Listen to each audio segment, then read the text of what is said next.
everybody. So meet Iwig. I nicknamed her Brooke. I just did that myself. She's not actually named Brooke, but I just loved her so much, and she was one of the first human hair wigs that I got. I mean, just even wigs in general that worked for me. The lace, the real, the realism, the color.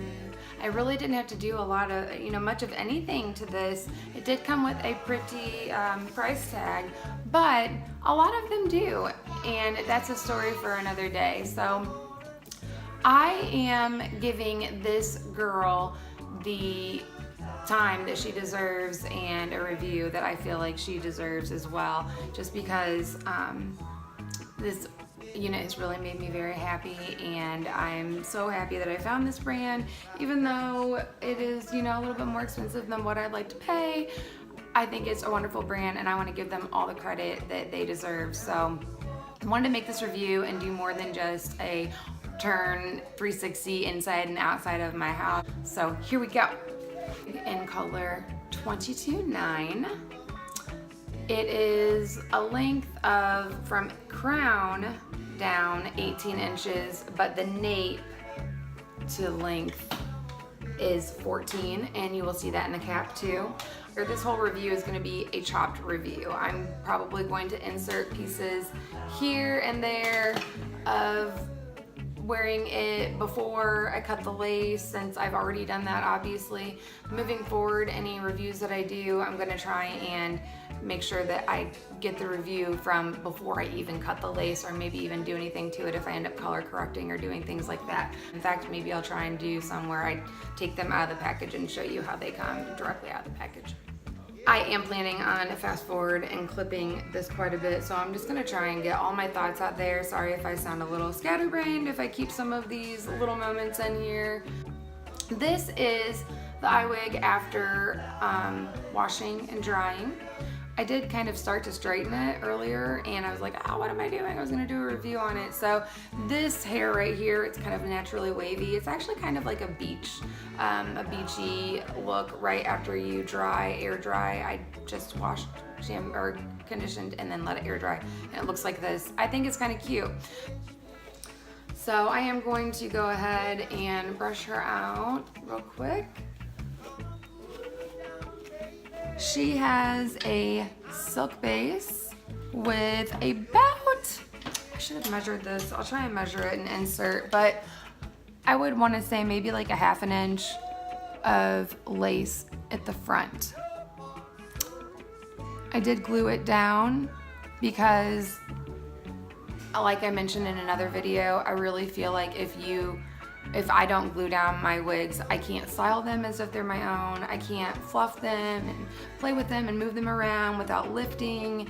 It makes me really insecure, and so the next thing I know, I'm just wearing a wig, and if I don't glue it down, then I'm not doing anything with it, which ends up with it laying like this, and then I'm just like trying to like move it around without lifting it and looking like Cousin It.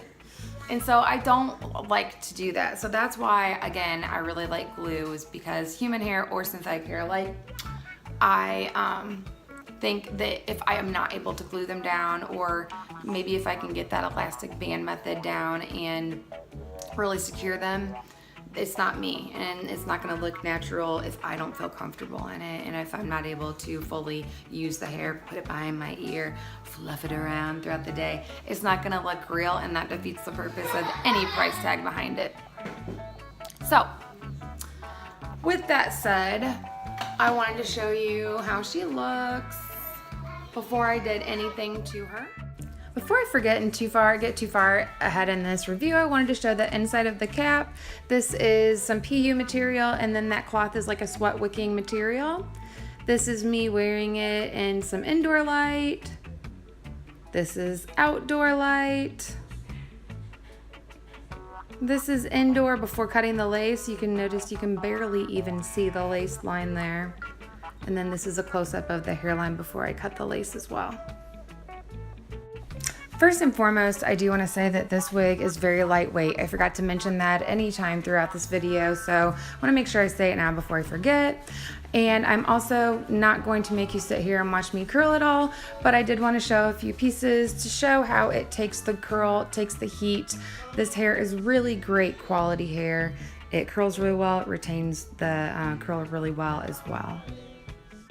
Take note of this clip right here. It's not on the Iwig, or alternatively this clip. Neither one of them are on the Iwig, but I was pointing them out because I've had a few questions about how with the glue method do you secure the nape. You can use glue. I've tried it before.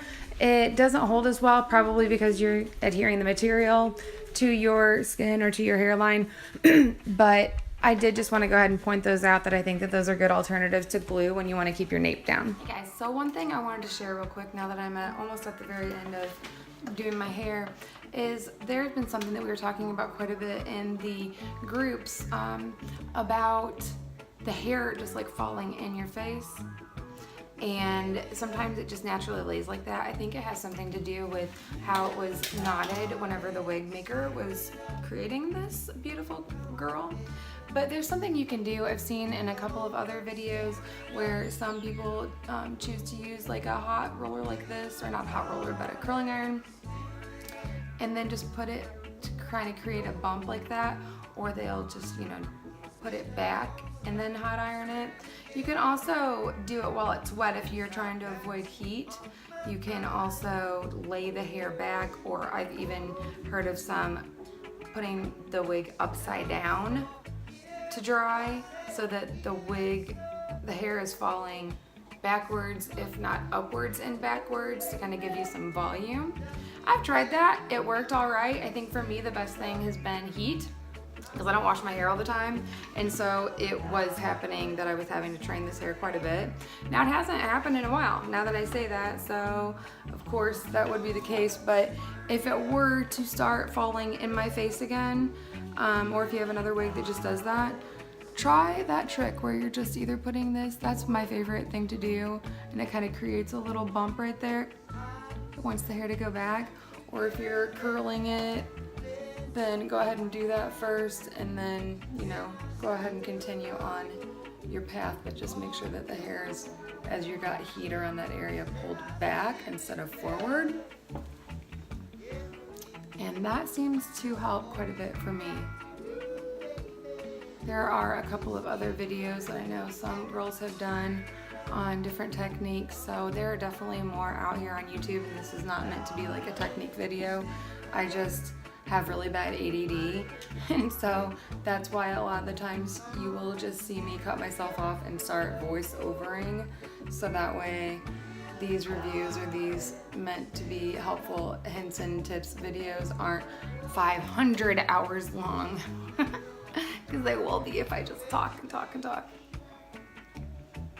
So I don't really have my curling iron on too high of a heat. I usually like to burn the crap out of my hair, and I know people are like, oh, it's way too high, and some people even use lower heat than I do, but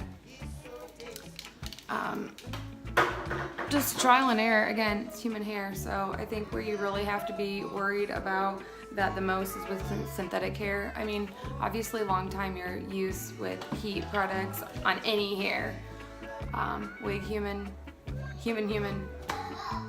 anything is not going to be awesome for the hair, but you only live once, people, you know, and when you like change and so you end up liking a lot of different wigs and units, then, you know, you just do what makes you happy, and everybody else should worry about themselves. Cutting myself off again. I just want to go ahead and get to the point here and let you guys know that I do love this hair. The only thing I would maybe do different is get a longer length, which somebody did give me a tip about using extensions, and that would be a good way to kind of add some temporary length to the wig, and it would also kind of be another option as giving some different color without making it permanent. I normally like to have more low lights in there and have it be more blonde, but with a good mix of some cool browns as well. Overall though, I really am happy with this wig. And it just, that lace front, it looks awesome. Again, I'm gonna go ahead and just say, I'm gonna do it right now. I'm gonna put some clips and videos of the hair before today right here. Just kidding, because I already did that. Okay, you back now? So, I love this hair. I'll probably end up voiceovering this because I'm just rambling. Know myself so well. All right, I'm just gonna go ahead and take this moment to let you know that I got this wig from Iwig Boutique. The seller, her name is Shannon. She is very well known in the wig community. She has a lot of experience with all sorts of different brands and manufacturers. So I will go ahead and link her Instagram and Facebook group for now. She is in the process of getting a wig website, her own website set up, and I will replace her Instagram and Facebook group links with that website once it's done. Thank you. Let me know your feedback.